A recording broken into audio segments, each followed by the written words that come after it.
incwadi yeGenesis sahluko sama-26 kodwa eli lona iqula ababanga nako ukulidibelela. Nkosi yami.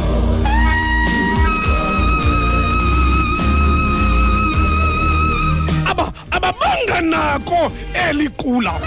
Emna kwethu into iphiwe ngabantu izawuxuthwa ngabantu.